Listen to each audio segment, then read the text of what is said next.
Des folles rumeurs circulent sur des prétendues fissures constatées au saut des moutons situé sur le boulevard du 30 juin au rond-point Mandela.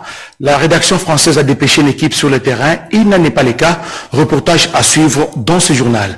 Mesdames, Messieurs, bonsoir. Le chef de l'État, Félix Antoine Tshisekedi Tshilombo, a reçu aujourd'hui les serments du nouveau procureur général de la République près la Cour constitutionnel. Il s'appelle Jean-Paul Mukolo Kokesha. Cérémonie organisée devant les deux chambres réunies en congrès. Reportage Kibambe Somoïsa.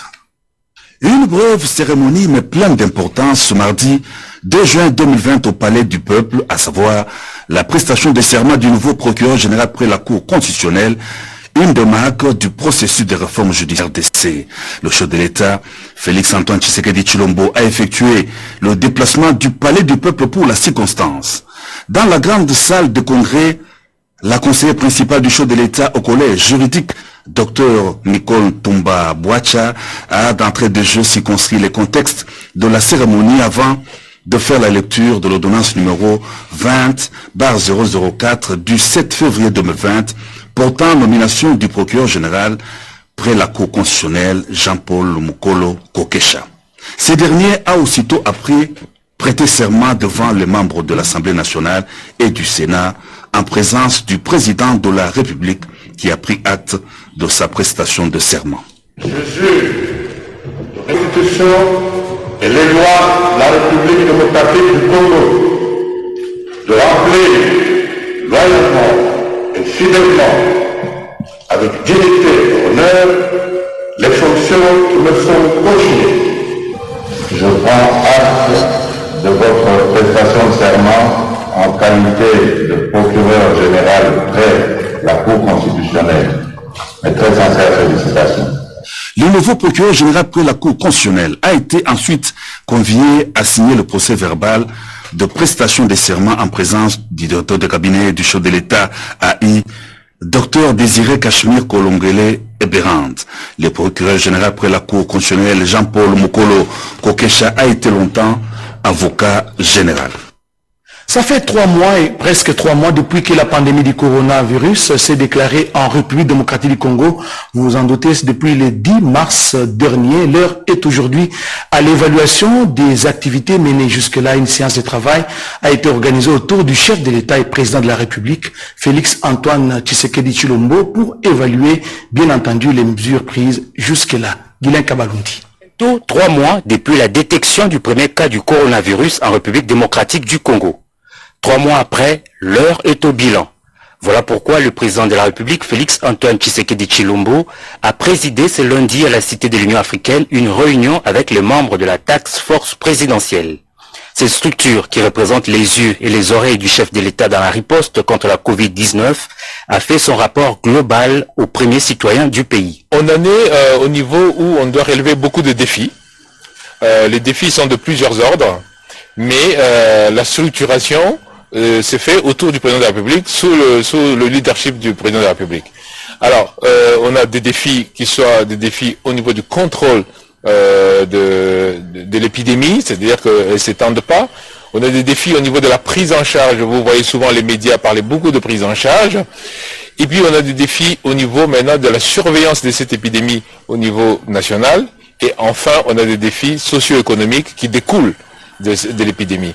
Et donc ce sont tous ces défis-là que nous avons essayé de montrer au niveau de prendre des dispositifs pour pouvoir améliorer ces défis. Mais le chef de l'État est déjà très informé de ce qui se passe. Ce qu'il voulait, c'est une synthèse de sa task force. Et c'est ce que nous avons fait. La question du déconfinement peut-elle être posée en ce moment? La task force s'en tient encore à certains paramètres. Oui, on en a parlé. On n'a pas décidé. On en a parlé. Parce qu'effectivement, il faut regarder beaucoup de paramètres avant de décider. Un des paramètres, c'est quelles sont les conséquences sanitaires d'abord. Et un deuxième paramètre, c'est comment est-ce qu'on mitige les effets socio-économiques. À en croire le coordonnateur de la Task Force, une réunion plus élargie avec d'autres acteurs sera bientôt convoquée par le chef de l'État à cette heure. L'Assemblée nationale se propose d'élaborer une loi pour la promotion de l'entrepreneuriat des jeunes. Pour ce faire, la présidente de cette chambre basse du Parlement congolais, Janine Mabunda, est descendue sur le terrain. Elle a rendu visite aux jeunes encadrés par Ingenieur Seri. Commentaire, Sylvie Mouembo. Les législateurs congolais devra puiser dans l'imaginaire pour trouver une alchimie des textes qui composent la loi sur la promotion de l'entrepreneuriat de jeunes en République démocratique du Congo. Le travail au niveau d'Ingenieur City que nous faisons, qui a un objectif de renforcer les capacités de ces jeunes entrepreneurs qui ont des projets qui soient viables et qui soient également des créateurs d'emplois. La présidente de l'Assemblée nationale, Janine Mabunda Lioko, a visité les jeunes entrepreneurs encadrés par Ingenious City, qui est un incubateur de jeunes porteurs des projets. Plein d'idées et des projets, ces jeunes entrepreneurs ont besoin d'une loi qui les accompagne dans le combat pour stabiliser leurs affaires et créer une classe moyenne congolaise. Sollicité sur ces questions législatives, le speaker de la Chambre basse du Parlement a promis son implication dans le cheminement d'une loi sur la promotion de l'entrepreneuriat de jeunes en RDC. Cela a souligné M. François Ngueni, cofondateur d'Ingenious City, pour permettre aux jeunes entrepreneurs de bénéficier des dispositions fiscales, des facilitations administratives, des avantages douaniers, d'accès au crédit, financement public et privé et au marché public. On parle beaucoup de lutter contre le chômage, on fait beaucoup d'études, beaucoup de discours, mais eux sont allés au-delà du discours et ils ont en fait créé un endroit de co-travail où les jeunes gens peuvent venir développer leur idée en étant accompagnés par des aînés, des anciens, qui peuvent les encadrer pour mettre à bien ce projet. Par exemple, on voit qu'en République démocratique du Congo, il n'y a pas le même espace de protection, de visibilité et de soutien pour les jeunes entrepreneurs. Quand quelqu'un dit qu'il est entrepreneur ou son propre patron, on dit « oh, abébrouillaka ». Alors qu'en fait, de plus en plus, on se rend compte dans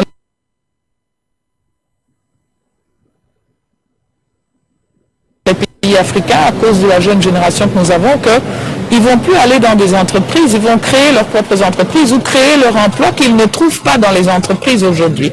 Donc en ça, c'est important que l'Assemblée nationale s'y intéresse parce que finalement, les jeunes, c'est 70% de la population. La visite des terrains comme d'ailleurs les vacances parlementaires sont des canaux qui permettent aux députés nationaux d'entrer en contact avec les difficultés de la réalité pour proposer des lois correctives. Et puis cette bonne nouvelle, il est maintenant possible d'effectuer des tests rapides sur les Covid-19 à Lubumbashi. Des kits de dépistage rapide achetés par le gouvernement de la République ont été remis au grand laboratoire de Lubumbashi. Nous sommes dans la province du Haut-Katanga. C'est le Premier ministre Sylvestre Ilunga Ilunkamba qui a procédé personnellement à cette opération de décentralisation des centres de dépistage. François Bouela. Le 21 mai dernier, devant le Sénat, le Premier ministre Ilunga Ilunkamba a annoncé la décision du gouvernement de décentraliser les centres de dépistage pour écourter le temps d'attente des résultats des tests du coronavirus. Le lundi 1er juin 2020, le chef du gouvernement lance l'opération au grand laboratoire de Lubumbashi. Autour de lui, le gouverneur Jacques Kabula Katwe à la tête de tout son gouvernement. Selon le chef du gouvernement, la distribution des kits de tests rapides va se poursuivre à travers toute la République pour renforcer la lutte contre la propagation de la Covid-19. Le Haut-Katanga se dote d'un nouvel hôpital moderne pour améliorer la qualité de soins de la population. C'est quelque chose d'important qui est là. Le gouverneur m'assure que ça sera opérationnel bientôt. C'est tout ce que nous voulons, que ça soit opérationnel le plus tôt possible. Avant son inauguration, le gouverneur du Haut-Katanga a tenu à faire visiter cette infrastructure hospitalière au numéro 1 du gouvernement central. Sachez que la République démocratique du Congo, notre pays, a franchi la barre des 3000 cas de personnes infectées par le Covid-19. Médecins et infirmiers, ceux qui sont à la ligne de front, en appel au soutien des décideurs pour leur protection, surtout en appui logistique. Plus le nombre de guéris va crescendo, plus les formations hospitalières de prise en charge des patients Covid-19 se désengorgent et évitent au pays des images dramatiques des hôpitaux saturés. 33 guéris À l'hôpital du Cinquantenaire, dans ces nombres, l'on compte les personnels soignants en première ligne. Certains qui ont tenu à garder l'anonymat plaident pour un appui logistique aux professionnels de santé qui sont plus exposés. Pour moi, j'étais contaminée ici à l'hôpital. Mais quand j'étais venue à l'hôpital, j'ai pris les soins. En tout cas, aujourd'hui, je suis en bonne santé. Je sors, je rentre chez nous. Par rapport au corps soignant, nous sommes en train de subir beaucoup de risques. Nous recevons en tout cas beaucoup de risques en soignant nos patients. Nous ne sommes pas assez protégés. Alors, moi, je vais faire appel aux autorités du pays de pouvoir d'abord tenir compte des corps soignants. Ils sont à risque total. Je suis de l'hôpital du Cinquantenaire, je suis professionnel de santé et maintenant c'est la sortie. Et je ne suis pas seul, on était nombreux. Aujourd'hui d'un coup, il y a une liste qui nous est arrivée, plus de 30 personnes sont sorties. Avant de quitter l'hôpital, un au revoir avec le personnel soignant et un engagement scellé pour sensibiliser la masse. En tout cas, c'est une bonne nouvelle et la lutte contre cette pandémie se poursuit à travers le pays. Les membres de la coordination du Fonds national de solidarité ont eu des entretiens avec la vice-premier ministre, ministre du Plan, Élisée Mounemboué, sur la collecte de fonds. De précision avec Peggy Mukunda. Un mois de mandat depuis sa création par l'ordonnance du chef de l'État pour le Fonds national de solidarité contre le coronavirus, FNSCC. Une structure qui a comme mission de mobiliser et de canaliser les ressources pour appuyer la riposte en République démocratique du Congo. Les membres du comité de gestion du FNSCC étaient les hôtes du vice-premier ministre, ministre du Plan, Élisée Mounemboué. À la tête de la délégation, le révérend Dominique Moukania Wabanza. Pour demander, solliciter qu'elle puisse nous accompagner en tant que ministère qui gère les ressources au niveau du gouvernement congolais. Et c'est en discutant que nous nous sommes aperçus que finalement nous partageons les mêmes vues et la même démarche et qu'il y aura certainement un point d'ancrage où nous allons travailler ensemble.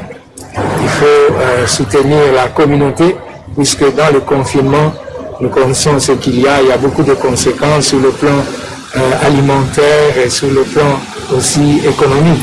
C'est d'appuyer les structures économiques qui ont reçu un choc à cause du Covid-19. Le FNSCC est déterminé à soutenir les programmes d'urgence du pays dans sa mise en œuvre, mais aussi à mobiliser les fonds pour venir en aide à la population congolaise afin de surmonter cette crise sanitaire. Tenez dans différents laboratoires à travers le monde, au pays, à Kinshasa notamment, les laborantins s'activent pour trouver les remèdes à cette maladie qui décime des milliers de populations. 5 vols pour des essais cliniques ont été présentés aujourd'hui au ministre de la Recherche scientifique, notamment au pôle scientifique, en présence du ministre de la Santé publique, le docteur Eteni Longondo. Marie Kalang pour des précisions.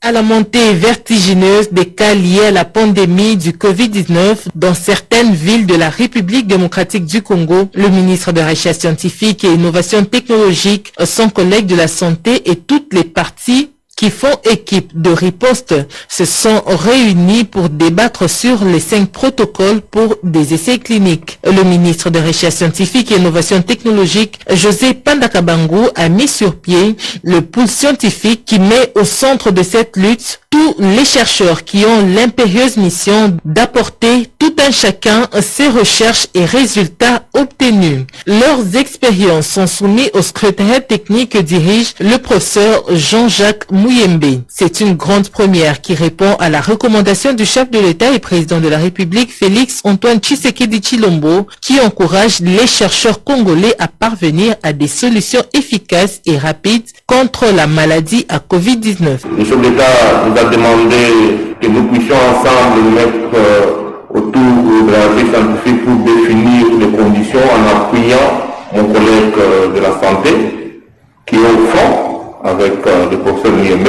L'idée est de féconder le professeur pour arriver à une solution qui permettra que la population puisse avoir une assistance les différents chercheurs ont, lors des débats du pôle scientifique, présenté les différents protocoles. Ils ont par la même occasion réaffirmé la nécessité d'avoir une réponse globale et multidimensionnelle coordonnée autour du scrutariat technique de riposte. Les protocoles présentés au pôle scientifique sont Doubas C du professeur Kabengele, Bela Unilouvin des chercheurs de l'université de Lubumbashi, Citroplex N Fival du docteur Vango Artemisia du docteur Jérôme Mouniangui et Sikel Cell Solution du chercheur indépendant Adonis Pungu. Pour tous les produits présentés, il y a nécessité de trouver une solution idoine financée par l'industrie locale. Le pôle scientifique aux côtés du professeur Mouyembe parviendra à des résultats attendus.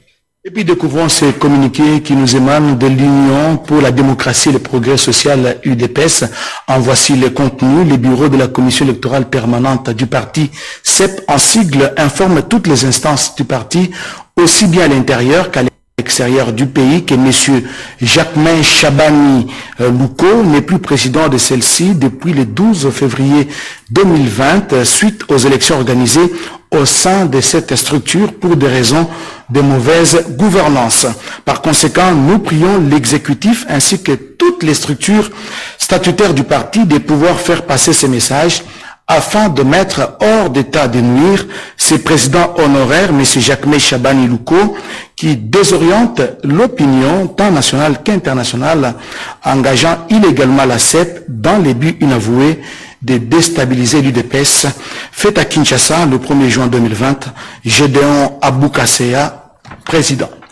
Nous l'avons dit à l'ouverture de ce téléjournal, ce n'était qu'une force alerte sur des prétendues fissures constatées au saut des moutons situé sur le boulevard du 30 juin, au niveau du rond-point en Mandela. Notre équipe de reportage est descendue sur le terrain. Je vous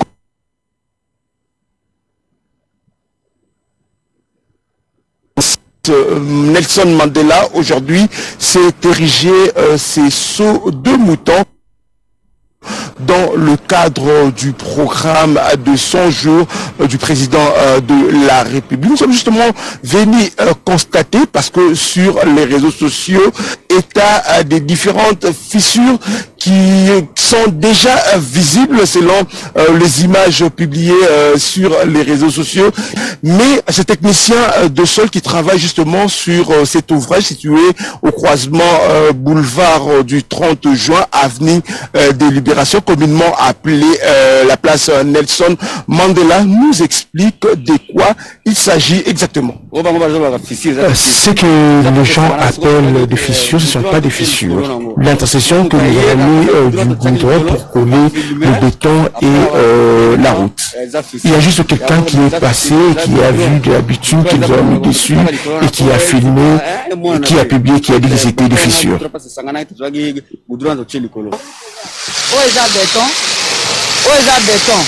Ça c'est du béton et ça c'est du goudron. Mais là où il y a l'intersection des deux, si nous ne mettons pas ces joints, vous ne trouvez pas qu'en cas de pluie, l'eau ira jusqu'en bas. Vous avez pu remarquer avec nous que des images publiées sur les réseaux sociaux, c'est que les gens ont appelé des fissures qui existeraient déjà avant même l'inauguration de cette infrastructure. N'en est pas un, c'est justement le point d'intersection entre la route qui existait avant et le béton qui a servi de la construction de cet ouvrage. Et le technicien du sol s'y adonne pour justement coller ces points d'intersection avec de la butine. Depuis le saut de mouton situé sur l'ancienne place Nelson Mandela au croisement boulevard du 30 juin, avenue de Libération, ex-24 novembre, Jessica Bassele pour la RTNC. Merci Jessica Bassele.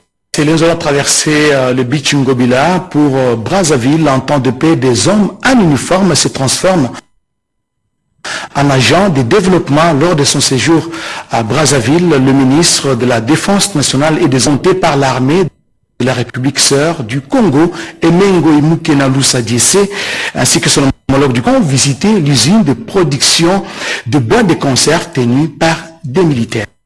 Regardez. Le ministre de la Défense nationale et des anciens combattants s'inspire du modèle agropastoral du Congo-Brazzaville dans la transformation de la viande de bœuf à Oyo au nord du pays.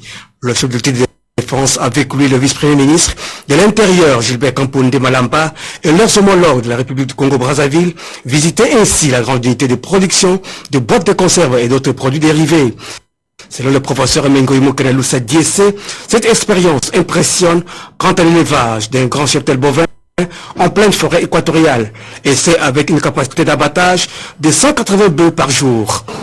Lorsque j'ai découvert finalement l'abattoir, j'ai refixé mes idées parce que notre projet actuel et imminent dans les meilleurs délais, c'est de lancer l'agro-industrie militaire. Donc l'industrie militaire, c'est pour qu'elle participe au développement de la nation. C'est que la vache à elle seule peut donner la viande, peut donner l'huile, peut donner du savon, peut donner aussi des aliments pour les poissons, pour d'autres bétails. Le chef de défense s'est refait les idées du projet de lancer ce genre de projet qui participe non seulement au développement de la nation, mais aussi à éradiquer le chômage des militaires retraités, des blessés de guerre, ainsi que des éléments des groupes armés qui font reddition. Nous devons parler encore du coronavirus qui bat l'État démocratique du Congo. Des vivres et non-vivres constitués notamment des sacs de riz, semoules et des kits sanitaires ont été distribués dans les districts de la Funa, geste signé à Henriette Ouambou, députée nationale. Que la pandémie de Covid-19 continue à gagner du terrain en RDC, où plus de 3000 personnes sont atteintes de coronavirus, l'honorable Henriette Ouambou, l'élu de la Funa, multiplie les initiatives de solidarité pour soutenir la population dans la lutte contre le coronavirus et faire face à ses conséquences. Ce mardi 2 juin, ces électeurs de la circonscription de la Funa ont pris d'assaut le fief de l'honorable Henriette Ouambou de Kassavubu pour se ravitailler en produits de première nécessité en cette période d'état d'urgence sanitaire. Ces dons de l'élu de la Funa, constitués de sacs de riz, de semoules et de kits sanitaires, a pour objectif de renforcer auprès de sa base le mesure barrière visant à contenir la propagation de Covid-19, mais aussi à couvrir leurs besoins alimentaires. Occasion saisie pour l'honorable Henriette Ouambou, qui a cependant tiré la sonnette d'alarme sous le relâchement des gestes barrières constatés ces derniers jours sur terrain. La préoccupation de l'élu de la Funa entre dans la droite ligne de la vision du chef de l'État, Félix Antoine Tshisekedi Tshilombo,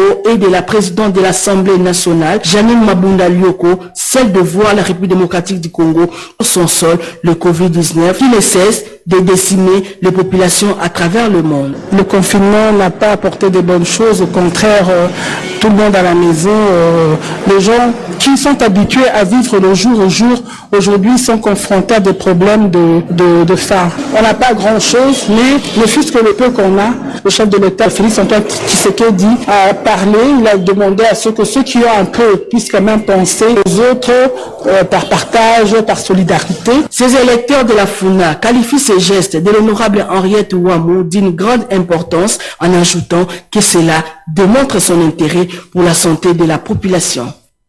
Des ambulances et quelques matériels sanitaires ont été remis à quelques formations médicales de Lubumbashi. Ces gestes de générosité signés Moïse Katumbi Chapoy, ancien gouverneur de la province Katanga, s'inscrit dans le cadre du soutien aux hôpitaux en cette période de crise sanitaire due au coronavirus. Commentaire Blaise Boko-Kessanza. Au total, ce sont 4 hôpitaux qui ont reçu des ambulances médicalisées et des kits nécessaires composés des thermomètres laser et masques pour lutter efficacement contre la pandémie. À la tête d'une forte délégation composée essentiellement du bureau politique du parti Ensemble pour la République, Salomo Idi Kalonda Dela, conseiller principal du président Moïse Katumbi, accompagné par le professeur Whit Moulongo, Clotilde Moutita, Christian Momat, ainsi que d'autres personnalités de ces partis de l'opposition dites républicaines. Premier escale, l'hôpital maternité Katouba. Les personnels soignants reçoivent ces kits complets, y compris une ambulance au kilométrage zéro pour conduire en toute rapidité et dans des conditions sanitaires acceptables les malades. Un geste qui tombe au point nommé où la prise en charge des malades est devenue un véritable casse-tête.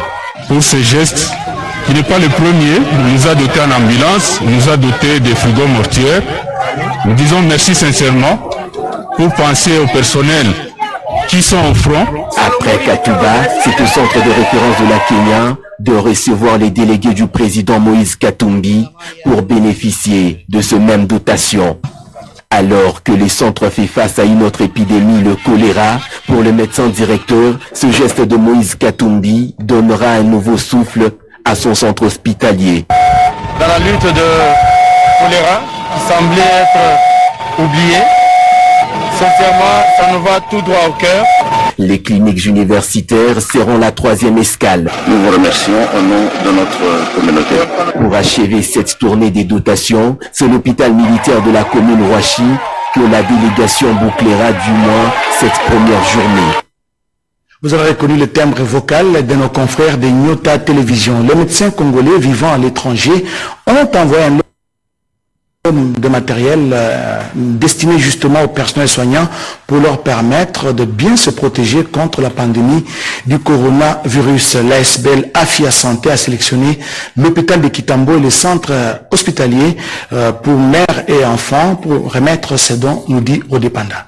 Dans la prise en charge contre le coronavirus, beaucoup de prestataires de soins, médecins comme infirmiers sont exposés face à cette pandémie. Faute de moyens de prévention, protéger les personnels soignants dans les hôpitaux non atteints est l'option choisie par l'ASBL, Afia Santé, qui regroupe des Congolais et autres nationaux vivant à l'étranger, et dont la plupart sont des médecins. Cette structure est dirigée par le docteur Claude Louyei, qui en est le président. À Kinshasa, son représentant légal, le docteur Kalonji Trésor, assisté du docteur Bonganga Victor, coordonnateur de la campagne Toba Telabangom de l'ASBL Afia Santé, ont remis ces dons de matériel sanitaire dans des hôpitaux de Kinshasa, notamment à l'hôpital général de référence de Kintambo et le centre mère et enfants de Bumbu. On vivement remercié l'ASBL Afia Santé pour ces gestes combien louables. Le docteur Bonganga Victor a placé un mot de satisfaction. Nous avons remis du matériel pour protéger le personnel médical qui prend en charge les malades. C'est ainsi que Afia Santé a pensé apporter quelques masques, quelques gants stériles et des champs, compresses et autres pour aider le personnel médical à bien prendre en charge. Nous profitons pour remercier ces membres de la diaspora qui ont contribué, l'ONG Jefaya qui a travaillé en partenariat avec Afia Santé, ainsi que tous nos autres partenaires. Il est important de noter que c'est grâce au cargo belge que cette partie du don de ce matériel est arrivé à Kinshasa. Le gros du lot sera acheminé à Kinshasa dans un bref délai. Restons dans cette ambiance de remise de dons pour parler que les membres de la nouvelle génération Tshisekedi ont volé au secours les sinistrés des dernières pluies diluviennes qui se sont abattues dans la ville d'Uvira. Nous sommes dans la province du Sud Kivu. Les détails dans ce journal. La coordination de la nouvelle génération Tshisekedi était cette fois-ci à l'assaut de la ville d'Uvira dans la province du Sud Kivu. Cette association philanthropique a distribué aux sinistrés des denrées alimentaires constituées de sacs de riz, de la farine de maïs et des moustiquaires dans une ville où les dernières inondations ont fait plusieurs morts et sans-abri.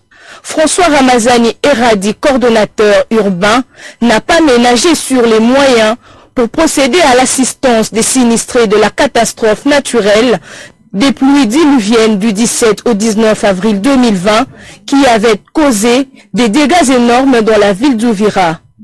Au total, 4 sites ont été visités. D'abord celui de Kandolo, ensuite le site de Conforti et pour chuter les sites de la fondation Bitakwira.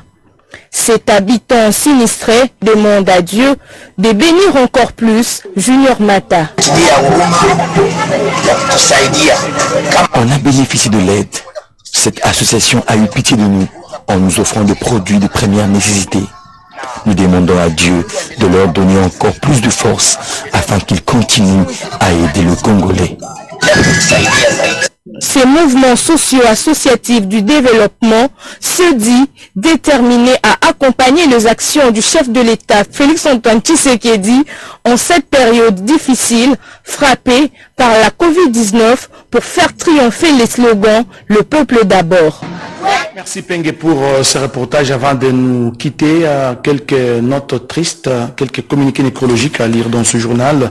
Les familles Mulumba, Chilombo, Kapeta, Kanyinga et Kambala ont la profonde douleur d'annoncer aux membres de famille, amis et connaissances qu'il a plu au Seigneur de reprendre l'âme de son serviteur Julio Kapeta Chilombo, dit Jucap, depuis le dimanche 24 mai 2020 des suites d'une maladie.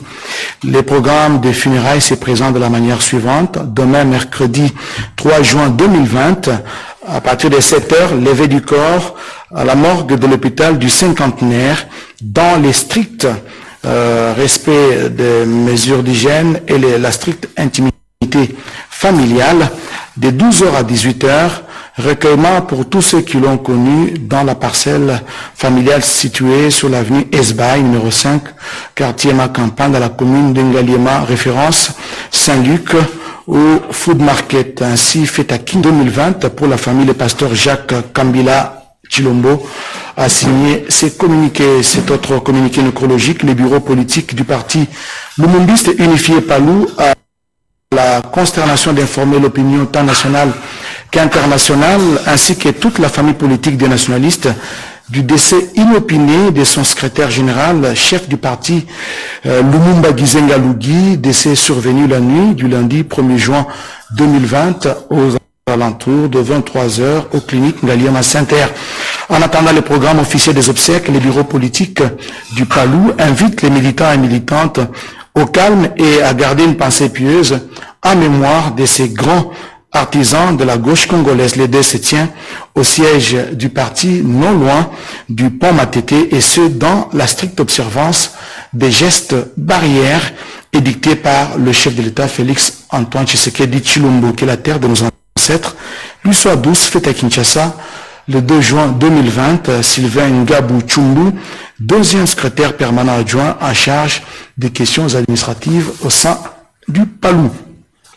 Monsieur Désiré Nkoy Elela, Joseph Ikoli Yumbo, Yapeke et Gustave Boloko Nkeli, ainsi que la grande famille des ressortissants de Londo, territoire des Bikoro, province de l'Équateur résidant à Kinshasa, ont la douleur d'amères sœurs, amis et connaissances, la mort inopinée de leur frère et d'une fils, Bosco Eleli Etone Liale, procureur général du parquet général des Kamina, province du Haut-Lomami, mort survenu à Lubumbashi le 28 mai dernier.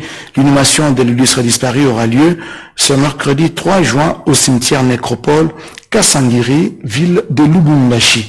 Ainsi fait à Kinshasa, le 2 juin 2020, c'est signé Maître Gustave Boloko Nkeli, ministre honoraire. Mesdames, Messieurs, c'est par ces notes tristes que nous refermons cette grande édition. Vous avez été nombreux à nous suivre à Kinshasa et à travers le monde. Nous vous disons sincèrement merci pour votre sympathique attention. Excellente soirée à tous.